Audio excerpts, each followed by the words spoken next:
معزز سامعین، جنت ایک ایسا مکان ہے جسے اللہ تعالیٰ نے ایمان والوں کے لیے بنایا ہے اور اس میں وہ نعمتیں مہیا کی ہیں جن کے بارے میں دنیا والے تصور بھی نہیں کر سکتے۔ جب کوئی مسلمان موت کے بعد جنت میں جاتا ہے تو جنت میں اس کی پہلی صبح کیسی ہوتی ہے اور اسے جنت میں جو نعمتیں ملتی ہیں ان کی کیا تفصیل ہے۔ اسی طرح اگر کسی عورت کی دنیا میں ایک سے زائد شوہر ہوں تو وہ جنت میں کس شوہر کے ساتھ رہے گی، اور اگر وہ کنواری ہی فوت ہو گئی ہو تو جنت میں اس کا نکاح کس شوہر کے ساتھ ہوگا۔ ان سوالوں کے جوابات کے علاوہ اور بہت سے اہم جنتی راز جنہیں آپ اس ویڈیو میں قرآن و حدیث کی روشنی میں پہلی بار سنیں گے۔ ناظرین، سب سے پہلے ہم جنت کی نعمتوں کے بارے میں بات کریں گے کہ وہاں رہنے والوں کو کون سی سہولیات حاصل ہوں گی اور وہ کیسے ان سے لطف اندوز ہوں گے۔ اس حوالے سے بخاری شریف میں ایک حدیث موجود ہے جس میں آپ صلی اللہ علیہ وسلم فرماتے ہیں کہ جب تم اللہ تعالیٰ سے جنت مانگو تو جنت الفردوس مانگا کرو، کیونکہ وہ سب سے خوبصورت ہے اور سب سے بلند مقام پر ہے۔ اس جنت کے اوپر رحمان کا عرش ہے اور اسی سے ہی جنت کی ساری نہریں نکلتی ہیں، جبکہ جنت کی سب سے عظیم، میٹھی اور خوبصورت نہر کا نام کوثر ہے، جسے اللہ تعالیٰ نے نبی کریم صلی اللہ علیہ وسلم کے لیے تحفہ کے طور پر تیار کر رکھا ہے۔ اس نہر کو کھوکھلے موتی کی گول عمارت سے سجایا گیا ہے۔ اس کی مٹی مشک کی ہے اور اس کی کنکریاں موتی، اور اس کا پانی دودھ سے زیادہ سفید اور شہد سے زیادہ میٹھا ہوگا۔ اس کے برتن ستاروں کی طرح بہت زیادہ ہوں گے اور وہاں ایسے پرندے اڑ رہے ہوں گے جن کی گردنیں اونٹ کی گردنوں کی طرح ہوں گی۔ ناظرین، اگر ہم جنت کے دریاؤں کی بات کریں تو جنت میں 4 دریا ہیں، ایک پانی کا، دوسرا دودھ کا، تیسرا شہد کا اور چوتھا شراب کا۔ پھر ان دریاؤں سے نہریں نکل کر ہر ایک جنتی کے مکان میں سے ہو کر نکلتی ہیں، اور وہاں کی نہریں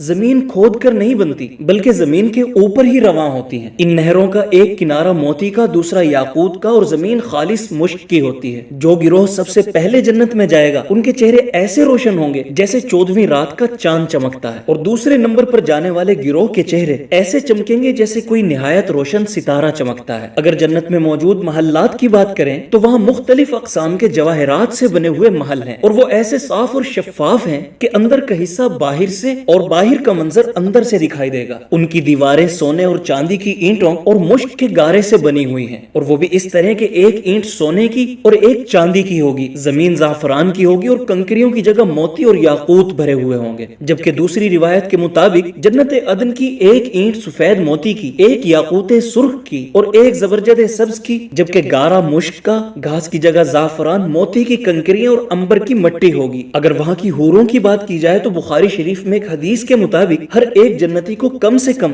2 حور عین بطور بیوی کے دی جائیں گی، جن کا حسن ایسا ہوگا کہ ان کی پنڈلیوں کی میخ گوشت کے اندر سے ایسے نظر آ رہی ہوگی جیسے سفید شیشے میں شراب سرخ دکھائی دیتی ہے، اور جنتی آدمی اس حور کے رخسار میں اپنے چہرے کو آئینہ سے بھی زیادہ صاف دیکھ سکے گا، اور اس حور نے جو ادنا درجے کا موتی پہنا ہوگا وہ ایسا ہوگا کہ مشرق سے لے کر مغرب تک کی مسافت کو روشن کر دے۔ ایک دوسری روایت میں آتا ہے کہ اگر حور اپنی ہتھیلی زمین و آسمان کے درمیان نکال دے تو اس کے حسن کی وجہ سے تمام مخلوق فتنہ میں پڑ جائے گی، اور اگر وہ صرف اپنا دوپٹہ ظاہر کر دے تو اس کی خوبصورتی کے آگے آفتاب ایسے ہو جائے گا جیسے سورج کے سامنے چراغ ہوتا ہے۔ اگر جنت کے کھانوں کی بات کریں تو جنتیوں کو ہر قسم کے لذیذ سے لذیذ کھانے فراہم کیے جائیں گے، وہ جو بھی چاہیں گے فوراً ان کے سامنے حاضر ہو جائے گا۔ اگر کسی پرندے کو دیکھ کر اس کے گوشت کھانے کی آرزو پیدا ہوگی تو اسی وقت وہ پرندہ بھونا ہوا ان کے پاس حاضر ہو جائے گا، اور اگر پانی کی خواہش ہوگی تو کوزے خود بخود ہاتھ میں آ جائیں گے، اور ان کوزوں میں پانی، دودھ، شراب اور شہد کی اتنی ہی مقدار ہوگی جتنا وہ پینا چاہیں گے۔ ان کی خواہش سے ایک قطرہ بھی کم یا زیادہ نہیں ہوگا، اور جب وہ اسے پی کر سیر ہو جائیں گے تو وہ کوزے خود بخود جہاں سے آئے تھے واپس چلے جائیں گے۔ ناظرین، جنت میں نجاست، گندگی اور بول و براز بالکل نہیں ہوگا۔ کھانے پینے کے بعد بس ایک خوشبودار فرحت بخش ڈکار آئے گی اور خوشبودار پسینہ نکلے گا جس سے سارا کھانا خود بخود ہضم ہو جائے گا۔ ہر جنتی شخص کے سرہانے کم سے کم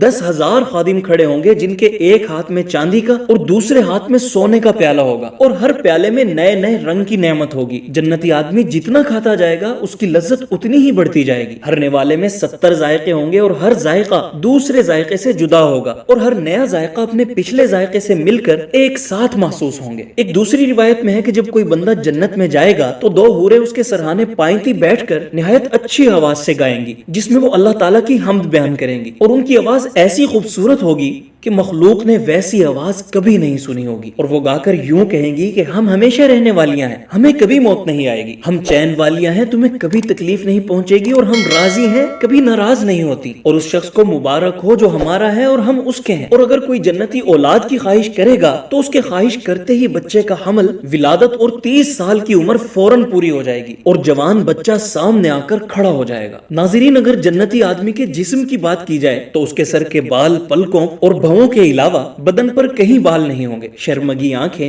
اور 30 برس کی عمر ہوگی۔ موت تو کیا کبھی نیند تک نہیں آئے گی اور ہمیشہ جوانی رہے گی۔ ناظرین، جنتیوں کو ان کے اعمال کے مطابق جنت میں مرتبہ ملے گا، جس کے اعمال بہتر ہوں گے اسے مقام و مرتبہ بھی بہتر ملے گا۔ پھر جنت میں پہنچ جانے کے بعد انہیں 1 ہفتہ تک خوب سیر و سیاحت کا موقع ملے گا۔ اس مدت میں وہ جنت کی نعمتوں سے خوب لطف اندوز ہوں گے۔ اس کے بعد انہیں اپنے پروردگار اللہ جل شانہ کی زیارت کی اجازت دی جائے گی اور عرش الہی ظاہر ہو جائے گا۔ پھر اللہ تعالیٰ جنت کے باغوں میں سے ایک باغ میں اپنی تجلی فرمائیں گے، اور جنتیوں کو اس زیارت کے لیے نور، موتی، یاقوت، زبرجد، سونے اور چاندی کے ممبروں پر بٹھایا جائے گا، اور جو سب سے کم عمل والا جنتی ہوگا اسے مشک و کافور کے ٹیلے پر بٹھایا جائے گا۔ یہاں بیٹھ کر اہل جنت اللہ تعالیٰ کا ایسا صاف دیدار کریں گے جیسے آفتاب اور 14ویں رات کے چاند کو ہر ایک اپنی اپنی جگہ سے آسانی کے ساتھ دیکھ لیتا ہے۔ اس کے بعد اللہ تعالیٰ اہل جنت میں سے ایک ایسے شخص کو بلائیں گے جو دنیا میں گناہ کرتا رہا ہوگا، اور پھر اسے یوں فرمائیں گے، اے فلاں بن فلاں، تجھے یاد ہے جس دن تو نے ایسا ایسا کیا تھا، اور پھر اسے دنیا کے بعض گناہ یاد دلائے جائیں گے۔ وہ بندہ عرض کرے گا، اے میرے رب، تو کیا آپ نے مجھے بخش نہیں دیا تھا؟ اللہ تعالیٰ فرمائیں گے، ہاں، میری مغفرت کی وسعت ہی کی وجہ سے تو اس مرتبہ کو پہنچا ہے۔ وہ سب اسی حالت میں بیٹھے ہوں گے کہ اچانک بادل چھا جائے گا اور ان پر خوشبو کی پھوار برسنا شروع ہو جائے گی۔ پھر اللہ تعالیٰ فرمائیں گے، اب تم اس عزت کی طرف لوٹ جاؤ جو میں نے تمہارے لیے تیار کر رکھی ہے، اس میں سے جو چاہو حاصل کر لو۔ پھر لوگ ایک بازار میں جائیں گے جسے فرشتوں نے گھیر رکھا ہوگا۔ اس بازار میں ایسی چیزیں ہوں گی جنہیں نہ تو کسی آنکھ نے دیکھا ہوگا، نہ کسی کان نے ان کے بارے میں سنا ہوگا، اور نہ ہی کسی دل پر کبھی ان کا خیال بھی گزرا ہوگا۔ ان چیزوں میں سے اہل جنت جو بھی چاہیں گے انہیں عطا کر دیا جائے گا۔ اس کے بعد تمام جنتی اسی بازار میں ایک دوسرے سے ملاقات کریں گے، اور پھر وہاں سے اپنے محلات میں واپس لوٹ آئیں گے جہاں ان کی بیویاں استقبال کے لیے کھڑی ہوں گی۔ جب وہ اپنی بیویوں کے قریب پہنچیں گے تو وہ انہیں مبارکباد دے کر یوں کہیں گی کہ اچھا ہوا تم واپس لوٹ آئے، اور جاتے وقت جو آپ کی خوبصورتی تھی اب اس سے بھی بڑھ کر آپ خوبصورت لگ رہے ہیں۔ وہ جواب دیں گے کہ دراصل بات یہ ہے کہ ہمیں اللہ تعالیٰ کے حضور بیٹھنا نصیب ہوا، تو پھر اب ظاہر ہے کہ ہماری خوبصورتی کو تو بڑھنا ہی تھا۔ اور جب کوئی جنتی اپنے کسی جنتی دوست سے ملنا چاہے گا تو اس کا تخت دوسرے جنتی کے پاس چلا جائے گا، اور ایک دوسری روایت میں ہے کہ ان کے پاس نہایت اعلیٰ درجے کی سواریاں اور گھوڑے لائے جائیں گے، ان پر سوار ہو کر وہ جہاں چاہیں گے چلے جائیں گے۔ اور جنتیوں میں اللہ تعالیٰ کے نزدیک سب سے زیادہ معزز وہ ہوگا جو اللہ تعالیٰ کے مبارک چہرے کے دیدار سے ہر صبح و شام مشرف ہوگا۔ جب سب جنتی جنت میں پہنچ جائیں گے اور وہ اس کی نعمتوں سے لطف اندوز ہو رہے ہوں گے تو اللہ تعالیٰ ان سے فرمائیں گے کہ کیا تم سب خوش ہو؟ وہ جواب میں کہیں گے، اے ہمارے پیارے رب، ہم کیسے خوش نہ ہوں جبکہ آپ نے تو ہمیں اتنی نعمتیں عطا کی ہیں جو کسی دوسرے کو عطا نہیں ہوئی۔ اللہ تعالیٰ فرمائیں گے کہ کیا میں ان نعمتوں سے بھی بہتر چیز آپ لوگوں کو نہ دوں؟ وہ کہیں گے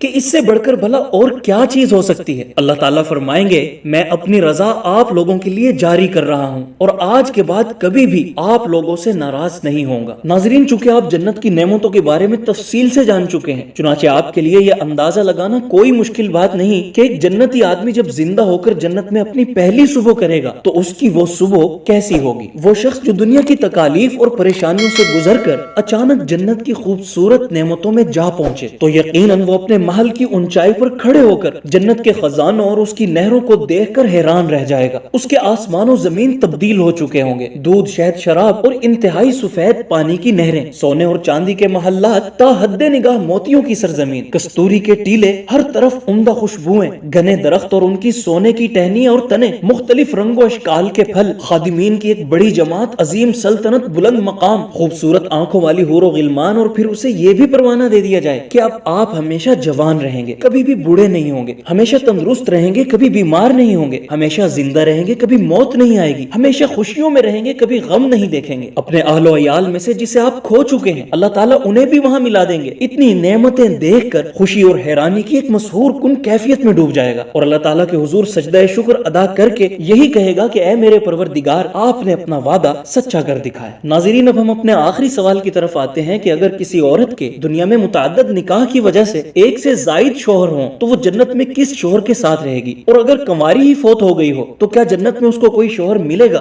اگر ملے گا تو وہ کون ہوگا؟ اس حوالے سے احادیث میں رہنمائی موجود ہے کہ اگر جنتی عورت دنیا میں شادی شدہ ہوگی تو جنت میں اپنے اسی شوہر کے ساتھ رہے گی جس کے ساتھ دنیا میں رہا کرتی تھی، اور جنت میں وہ شوہر کو ملنے والی حوروں کی سردار ہوگی، اور اللہ تعالیٰ اس عورت کو ان سب سے حسین و جمیل بنائیں گے، اور وہ میاں بیوی آپس میں ٹوٹ کر محبت کرنے والے ہوں گے۔ لیکن اگر اس عورت کے دنیا میں متعدد شوہر ہوں، یعنی عورت نے اپنے شوہر کے انتقال یا اس کے طلاق دینے کے بعد دوسری شادی کر لی ہو، یعنی اس عورت نے 2 یا اس سے زیادہ شادیاں کی ہوں، تو وہ جنت میں اپنے کس شوہر کے ساتھ رہے گی؟ اس بارے میں مختلف اقوال ہیں۔ پہلا قول یہ ہے کہ اس عورت کو اختیار دیا جائے گا کہ جس شوہر کے ساتھ اس کی زیادہ موافقت ہوگی اور جسے وہ پسند کرتی ہوگی اس کو وہ اپنے لیے اختیار کر لے گی اور جنت میں اسی کے ساتھ رہے گی۔ دوسرا قول یہ ہے کہ وہ عورت اپنے آخری شوہر کے ساتھ رہے گی۔ حضرت ابو درداء رضی اللہ تعالیٰ عنہ سے مروی ہے کہ آپ صلی اللہ علیہ وسلم نے فرمایا ایسی عورت کو اس کا آخری شوہر ملے گا۔ جبکہ تیسرا قول یہ ہے کہ ایسی عورت اس شوہر کے ساتھ رہے گی جس نے دنیا میں اس کے ساتھ اچھے اخلاق کا برتاؤ کیا ہوگا، اور وہ شوہر جس نے اس عورت پر ظلم کیا ہوگا اور اس کو تنگ کیا ہوگا وہ اس عورت سے محروم رہے گا۔ حضرت ام سلمہ رضی اللہ تعالیٰ عنہ کی ایک روایت میں ہے کہ انہوں نے آپ صلی اللہ علیہ وسلم سے پوچھا کہ کسی کے 2 شوہر ہوں تو وہ جنت میں کس کے ساتھ رہے گی؟ آپ صلی اللہ علیہ وسلم نے فرمایا کہ اسے اختیار دے دیا جائے گا، وہ اس شوہر کو اختیار کرے گی جس نے دنیا میں اس کے ساتھ اچھے اخلاق کا برتاؤ کیا ہوگا، اور وہی اس کا جنت میں شوہر ہوگا۔ اور پھر فرمایا اے ام سلمہ اچھے اخلاق والے